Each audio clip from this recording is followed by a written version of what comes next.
അപ്പോൾ നല്ല കാട്ടുകണ്ണി മാങ്ങ കിട്ടി കേട്ടോ. അപ്പോൾ നമുക്കത് അച്ചാറിടാം. അച്ചാറിടുന്ന രീതിയൊക്കെ ഞാൻ എങ്ങനെയാണെന്ന് കാണിച്ചു തരാം കേട്ടോ. അപ്പോൾ ഇതിന്റെ പ്രത്യേകത എന്ന് പറഞ്ഞാൽ ഇത് ഫുള്ളായിട്ടാണ് അച്ചാറിടുന്നത്. ഇത് കീറി ചെറിയ കഷ്ണങ്ങളായിട്ടെന്നുള്ള രീതിയിലല്ല. അപ്പം അതിനു മുമ്പ് ഇത് നല്ല വൃത്തിയായിട്ട് കഴുകിയെടുക്കുക.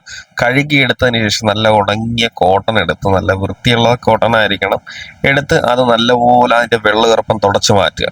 തുടച്ചു മാറ്റിയതിന് ശേഷം നല്ലൊരു ഭരണിയോ ചില്ല് കുപ്പിയുള്ള പാത്രമോ അത്രയും വെക്കാൻ പറ്റുന്ന കപ്പാസിറ്റി ഉള്ളത് വെക്കാം. ഞാനപ്പോൾ ഒരു ക്വാളിറ്റി ഉള്ള ഒരു ഫൈബർ, അതായത് പ്ലാസ്റ്റിക്കിന്റെ പാത്രം എടുത്തത്.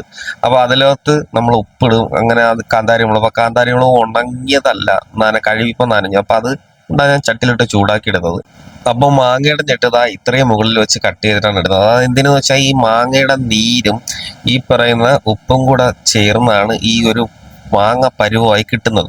അപ്പൊ അതിനകത്ത് ഞാൻ വെളുത്തുള്ളിയും കൂടെ ആഡ് ചെയ്ത് കഴിഞ്ഞു. അപ്പൊ അതിനകത്ത് ചിലർ വെളുത്തുള്ളി ഈ പറയുന്ന ഈ കാന്താരി മുളക് ഒന്നും ഇടുമല്ലോ കേട്ടോ. അപ്പം ഇത് ക്ലോസ് ചെയ്യുന്നതിന് മുമ്പ് ഒന്നുകൂടെ കാണിച്ചിട്ട് ഇത്ര ഐറ്റങ്ങളാണ് ഞാൻ ഇതിനകത്ത് ഇട്ടിരിക്കുന്നത്. അപ്പോൾ അത് അടയ്ക്കുന്നതിന് കഴിഞ്ഞതിന് ശേഷം ഇതിനകത്ത് ഈറൊന്നും കയറാതിരിക്കാനും ഉണ്ടാവാതിരിക്കാനൊക്കെ ഞാനത് ഈ സെല്ലോ ടേപ്പ് വെച്ച് ചുറ്റി അതിന്റെ ആ റൗണ്ട് മൊത്തം നല്ല രീതിക്ക് ക്ലോസ് ചെയ്തു. അപ്പം മാങ്ങ എല്ലാം ക്ലോസ് ചെയ്ത് അതിനകത്താക്കി വെച്ച്, ഏതാണ്ട് ഒരു 2 കിലോ ആ ഒരു റേഞ്ചിൽ മാങ്ങയുണ്ട്. അപ്പൊ ഇതെല്ലാം കൂടെ ഒന്ന് പരുവായി കിട്ടുമ്പോൾ ഒരു 1/2 കിലോ 3/4 കിലോ അതൊക്കെ പ്രതീക്ഷിച്ചാൽ മതി. അപ്പോൾ എല്ലാം സെറ്റ് ചെയ്ത് വെച്ചോ. ഓക്കെ. അപ്പോൾ ഇത് നോർമലി ഒരു 20-21 ദിവസം മതി. ഞാൻ 90 ദിവസം വെച്ചെടുക്കും. ഇത് ഇടയ്ക്കിടയ്ക്ക് ഒന്ന് കുലുക്കി കൊടുക്കും. അതെന്ന് പറഞ്ഞാൽ ഈ വെള്ളവും മാങ്ങയും കൂടെ ഒന്ന് അടിയിൽ മേലോട്ട് ആവാൻ വേണ്ടിയിട്ടാണ്, ഉപ്പുമായിട്ട്. അപ്പൊ ഇത് ഇതേ പരുവത്തിൽ കിട്ടി നല്ല അസാധ്യ മണമൊക്കെ ആയിരുന്നു. ഒരു മാങ്ങ പോലും ചീഞ്ഞോ അഴുകി ആ ഒരു പരുവത്തിലൊന്നും ആയിട്ടില്ല. ആ ഒരു കൃത്യമായ ക്വാളിറ്റി നല്ല സൂപ്പറായിട്ട് തന്നെ കിട്ടുകയും ചെയ്തു. അപ്പം ഇത് 1-2 കഴിക്കാനായിട്ട് ഞാൻ ഓരോരുത്തർക്ക് കൊടുത്തു.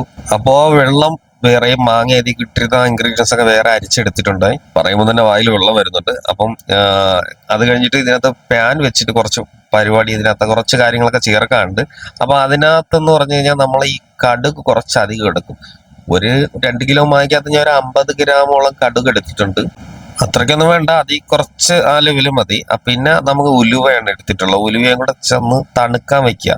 തണുക്കാൻ വെച്ചിട്ട് അതൊന്ന് മിക്സിയിലിട്ടൊന്ന് ഒന്നോ രണ്ടോ ഒന്ന് കറക്കി അങ്ങ് എടുക്കുക. പക്ഷെ ഞാൻ ഉദ്ദേശത്തിൽ നല്ലോണം മിക്സി നല്ല പവറായിരുന്നു. ഒറ്റയടി ഈ സംഭവം എല്ലാം പൊടിഞ്ഞ് തവിട് പൊടിയായി.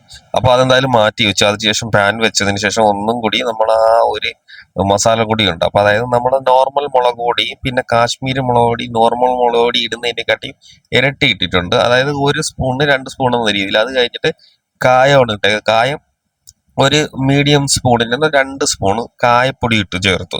അതിനുശേഷം മഞ്ഞപ്പൊടി ചേർത്തതിന് ശേഷം അതൊന്ന് ചൂടാക്കി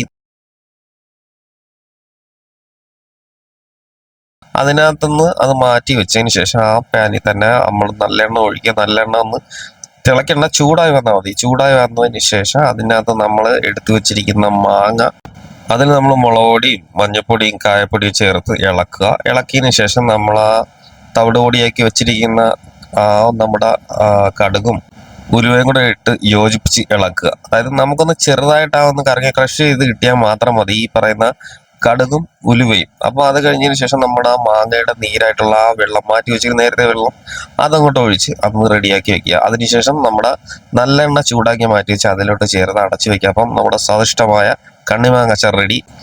അപ്പോൾ വീഡിയോ കണ്ട് ഇഷ്ടപ്പെട്ടവർ ലൈക്ക് ചെയ്യുക, ഷെയർ ചെയ്യുക, സബ്സ്ക്രൈബ് ചെയ്യുക. അപ്പോൾ അടുത്ത വീഡിയോ കാണാൻ എല്ലാവർക്കും നല്ലതേ നടക്കട്ടെ.